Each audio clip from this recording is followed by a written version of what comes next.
राधे राधे प्रिय दर्शकों, रात को 12 बज चुके थे। श्यामलाल जी की नज़रें बार बार घड़ी की ओर जा रही थी। उनकी आंखों में और चेहरों पर चिंता साफ नजर आ रही थी। सुबह उठते ही बाहर सोफे पर बैठ गए। तो पापा, आपको कैसा लग रहा है आज? आपकी गुलामी का आज अंतिम दिन है। कल से आप पिंजरे से आज़ाद पंछी की भांति आकाश में स्वच्छंद विचरण करने के लिए स्वतंत्र होंगे। रोहन ने नाश्ते की मेज पर पिता को अखबार में डूबे हुए देखकर बोला, कहाँ बेटे, जीवन भर पिंजरे में बंद रहे। पंछी की पंखों में इतनी शक्ति कहाँ होती है कि वह स्वतंत्र विचरण करने की बात सोच सके। श्यामलाल जी मुस्कुरा दिए। पिछले 35 साल से घर से सुबह खाने का डिब्बा लेकर जाते और शाम को लौटने की ऐसी आदत पड़ गई थी। रिटायर शब्द से डर लगता है। कोई बात नहीं पापा, 1-2 दिन बाद आप अपने नए जीवन का आनंद लेने लगेंगे, कहकर रोहन हंस दिया। बेटा, मैं तो नई नौकरी ढूंढ रहा हूँ। कुछ जगहों पर साक्षात्कार भी दे चुका हूँ। मुझे कोई पेंशन तो मिलेगी नहीं। नई नौकरी से हाथ में 4 पैसे भी आ जाएंगे और साथ ही समय भी कट जाएगा। क्या कह रहे हैं पापा? जीवन भर काम करने के बाद क्या यह आपकी नौकरी करने की उम्र है? यह समय तो पोते पोतियों के साथ खेलने और अपनी इच्छानुसार जीवन जीने का है, रोहन ने बड़े लाड से कहा था। मैं समझ गया बेटे, रिटायर होने के बाद तुम अपने नौकर बनाकर रखना चाहते हो। श्यामलाल जी का स्वर अचानक से तीखा हो गया। पापा, कैसी बातें कर रहे हो? आपके लिए मैं ऐसा सोच भी कैसे सकता हूँ? रोहन ने कहा, बेटे, आजकल घर घर की यही कहानी है। बूढ़े माता पिता तो किसी गिनती में ही नहीं आते। बच्चों को स्कूल से लाना ले जाना, सब्जी भाजी से लेकर सारी खरीदारी करना, यही सब तो कर रहे हैं। आजकल अधिकतर वृद्ध सुबह की सैर के समय मेरे मित्र यही सब बातें बताते हैं, पर हर परिवार की परिस्थितियां अलग अलग होती है, रोहन ने कहा। आपको ऐसे कुछ करने की कोई ज़रूरत नहीं है। कल से आप अपनी इच्छा के मालिक होंगे। जब चाहे घर में आए सोइए, जब मन में आए उठिए। आपकी दिनचर्या में कोई मुसीबत नहीं डालेगा, मैं यह आपको विश्वास दिलाता हूँ। पर प्लीज़ पापा, नई नौकरी ढूंढने के चक्कर में मत पड़िए, रोहन ने अपने पापा से विनती की। श्यामलाल जी कुछ बोल पाते उससे पहले ही बहू राधा आकर खड़ी हो गई और अपने पति की ओर देखकर बोली, चले क्या? देर हो रही है। हाँ चलो, मुझे भी आज जल्दी पहुंचना है। अच्छा पापा, फिर शाम को मिलते हैं। रोहन उठ खड़ा हुआ। माँ जी, मैंने चाय पी ली है। नाश्ता अस्पताल पहुंचकर कर लूँगी। आज पिंकी को हल्का बुखार था। स्कूल में उसका टेस्ट चल रहा था, इसलिए स्कूल गई है। रामू काका जल्दी से लेकर आएंगे, आप जरा उसे संभाल लीजिएगा। राधा जाते हुए अपनी सास को बोली। सास ने कहा, बहू तुम चिंता मत करो, मैं हूँ ना, सब संभाल लूँगी। सासू माँ ने राधा को आश्वस्त किया। तभी श्यामलाल जी बोले, चिंता करने की ज़रूरत भी कहाँ है। यह अस्थाई नौकरानी जो बैठी है, दिन भर हुक्म बजा लाने को। कटु स्वर में बोले, अपने घर के काम करने से कोई छोटा नहीं हो जाता, पर यह बात आपकी समझ से बाहर है। चलो नहा धोकर तैयार हो जाओ, आज तो ऑफिस जाना है। कल से घर बैठकर अपनी गाथा सुनाना। श्यामलाल जी बोले, मेरी समझ को तो छोड़ो, अपनी समझ की बात करो। दिन भर घर में लगी रहती हो। राधा तो नाम की माँ है, उसके भी तो फर्ज बनते हैं अपने बच्चों के लिए। मैं तो कहता हूँ इन सब कामों के लिए ये लोग आया क्यों नहीं लगा सकते। अरे कौन सा घर में बहू बैठी है, और फिर मैंने भी तो अपने बच्चों की परवरिश खुद से की है। यह बात आपको क्यों नहीं समझ में आती? तो क्या मैं उस वक्त नौकरानी थी जब अपने बच्चों को देखती थी और घर देखती थी? श्यामलाल जी ने कहा, भैंस के आगे बीन बजाने का कोई लाभ नहीं। मैं आगे तुमसे कुछ कह भी नहीं सकता, पर इतना साफ कह देता हूँ कि मैं अपने ही बेटे के घर पर घरेलू नौकर बनकर नहीं रहूँगा। मेरे लिए मेरा आत्मसम्मान सर्वोपरि है। ना जाने क्या हो गया है आपको। अच्छा हुआ बेटा और बहू घर पर नहीं हैं। आपकी बातें वो सुनते तो ना जाने क्या सोचते।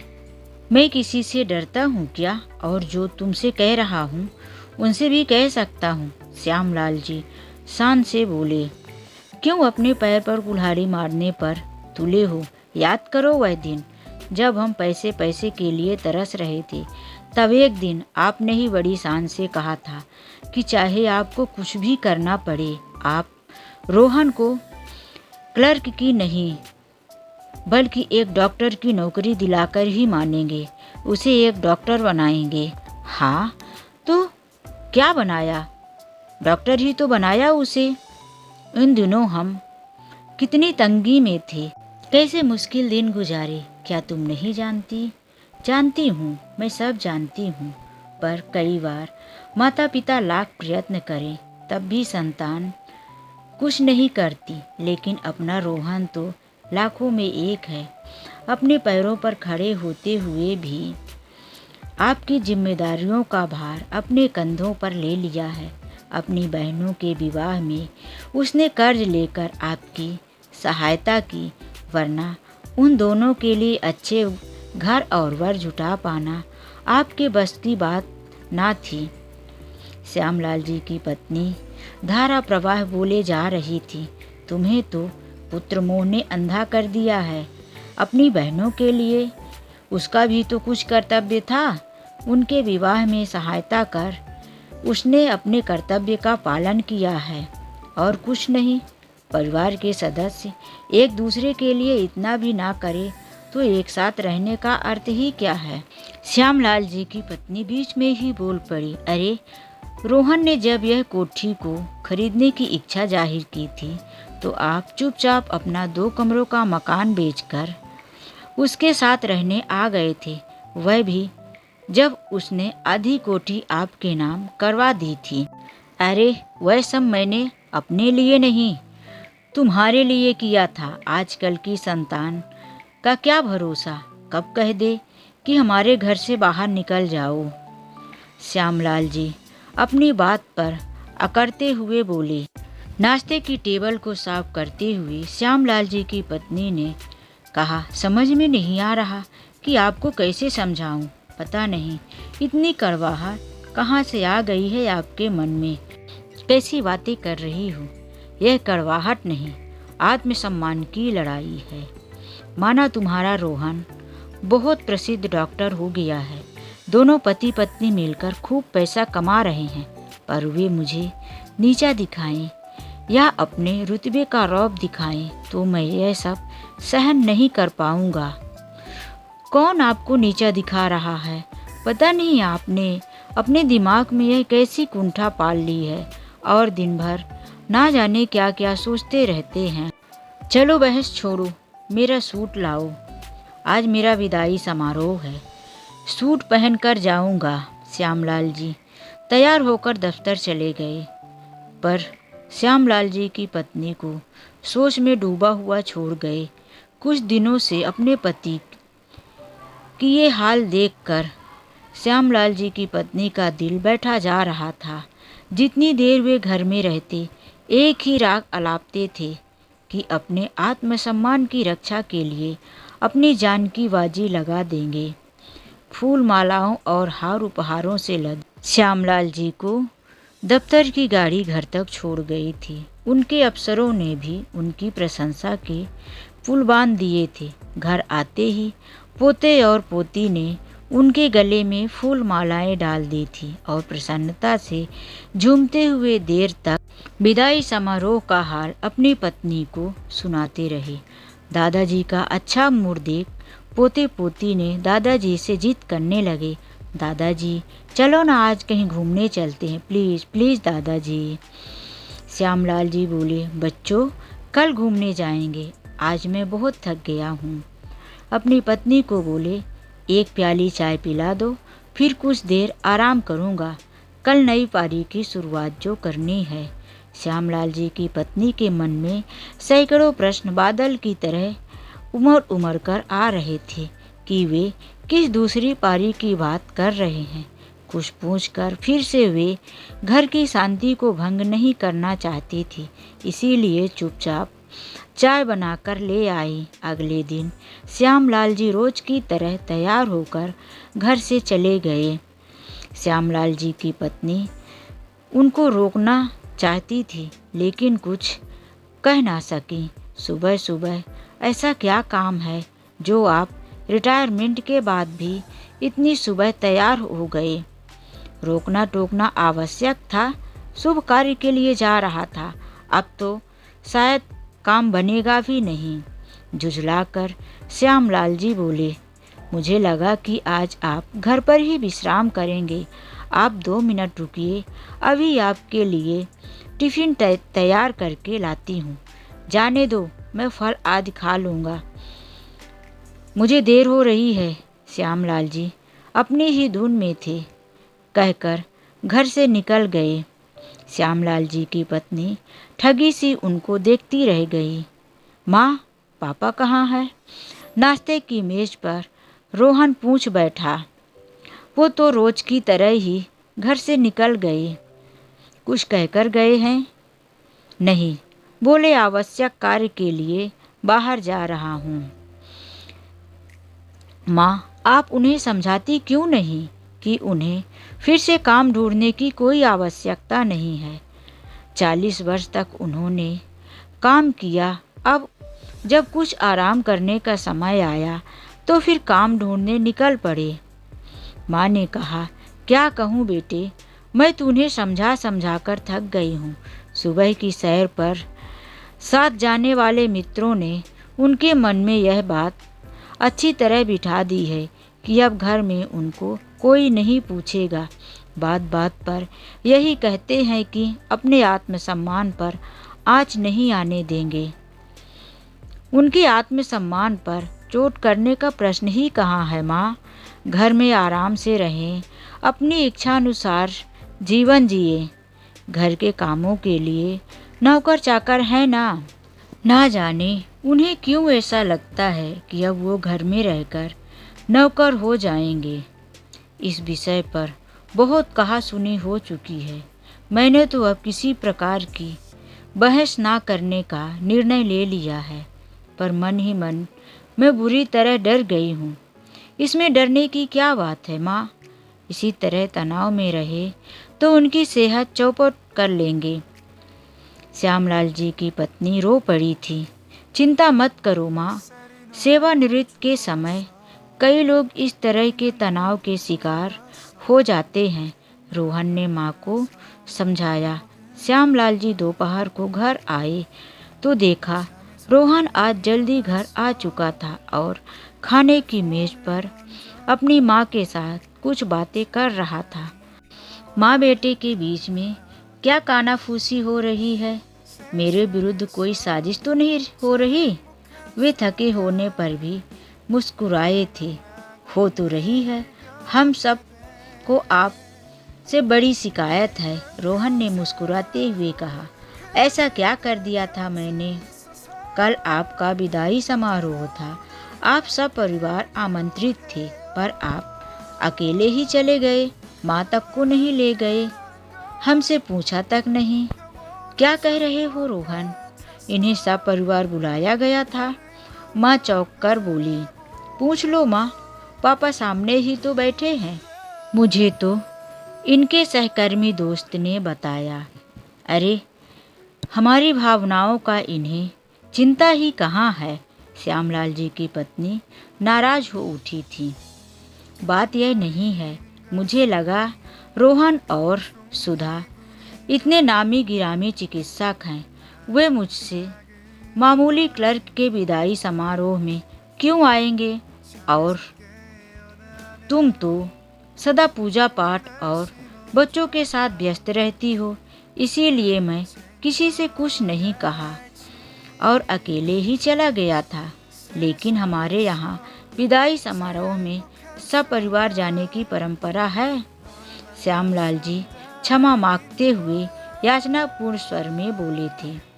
आपकी समस्या यह है पापा कि आप सब कुछ अपने ही दृष्टिकोण से देखते हैं। खुद को बार बार साधारण क्लर्क कहकर आप केवल स्वयं को नहीं, मेरे पिता को भी अपमानित करते हैं। जिम्मेदारी इसी नौकरी के बलबूते पर मेहनत और ईमानदारी से आपने परिवार का पालन पोषण किया। साथ ही आप उन हजारों लोगों का अपमान भी करते हैं जो इस तरह की नौकरी से अपनी जीविका कमाते हैं। रोहन का आरोप सुनकर कुछ क्षणों के लिए श्यामलाल जी ठगे से रह गए थे। कोई उनके बारे में इस तरह भी सोच सकता है, यह उनके लिए एक नई बात थी। उनकी आंखों से आंसू टपकने लगे थे। क्या हुआ पापा, आप रो क्यों रहे हैं? सीता गीता खड़ी हुई थी। मैं क्या बताऊं, पापा से ही पूछ लो ना, रोहन ने हंसकर कहा। तो श्यामलाल जी ने झटपट आंसू पोंछ लिए थे। तुम दोनों सीता गीता कब आई? उन्होंने सीता और गीता की तरफ अचरज से देखकर पूछा। ये दोनों अकेली नहीं आई हैं, सब परिवार आई हैं, वह भी मेरे निमंत्रण पर। कल कुछ और अतिथि भी आ रहे हैं। क्या कह रहे हो? मेरी समझ में तो कुछ नहीं आ रहा है। कल कौन सा पर्व है? कल हम अपने पापा के रिटायर होने का फंक्शन मना रहे हैं। यह सब क्या है? हमारे परिवार में इस तरह के किसी भी आयोजन की परंपरा नहीं है। परंपरा बदली भी जा सकती है पापा। हमने कल की पार्टी में आपके सभी सहकर्मियों को आमंत्रण किया है। सीता गीता, पापा के हाथों से यह फाइल ले लो। पूछो आज दोपहर तक कहाँ भटकते रहे? रोहन ने श्यामलाल जी की फाइल की ओर इशारा किया। सीता ने पिता के हाथ से फाइल ले ली। इसमें तो डिग्रियां और पापा की बायोडाटा है। यह क्या है पापा, आप फिर से नौकरी ढूंढ रहे हैं? गीता और सीता आश्चर्यचकित पास आकर खड़ी हो गई थी। चलो, चाय नाश्ता लग गया है। तभी श्यामलाल जी की पत्नी आकर सबका ध्यान बटाया। वह उठते हुए बोला, लाओ यह फाइल मुझे दो, मैं इसे रखकर ताला मार दूंगा। चलो उठो, मुंह हाथ धो लो, सब चाय पर प्रतीक्षा कर रहे हैं। श्यामलाल जी की पत्नी भरे हुए गले से कहा, इतना सब हो गया और तुमने मुझे हवा भी नहीं लगने दी। श्यामलाल जी ने उलाहना देते हुए पत्नी से कहा, मुझे भी कहाँ पता था, मुझे तो कोई भी कुछ बताता ही नहीं, ना तुम ना तुम्हारे बच्चे। मेरे आत्मसम्मान की चिंता किसे है भला? श्यामलाल जी की पत्नी नाटकीय अंदाज में बोली। श्यामलाल जी सोचते रह गए थे कि मेरी पत्नी शायद ठीक ही कह रही है। परिवार की धुरी है वह, पर कभी किसी बात का रोना नहीं रोई। ये तो केवल मैं ही था जो आत्मसम्मान के नाम पर इतना आत्म केंद्रित हो गया था कि कोई दूसरा नजर ही नहीं आ रहा था। ना जाने मन में कैसी कुंठाएं पाल रखा था। आना आजकल के परिवेश में अपने लिए सोचना अच्छी बात है, लेकिन आत्म केंद्रित होकर नहीं। तो दोस्तों, यह कहानी आप लोगों को कैसी लगी, लाइक और कमेंट करके ज़रूर बताएं। तो चलिए मिलते हैं ऐसी ही एक नई कहानी के साथ। आज के लिए बस इतना ही। राधे राधे, जय श्री कृष्णा। दोस्तों, यदि आप लोग मेरे इस चैनल में नए हैं, पहली बार आए हैं, तो प्लीज़ चैनल को सब्सक्राइब कर दीजिए। राधे राधे, जय श्री कृष्णा।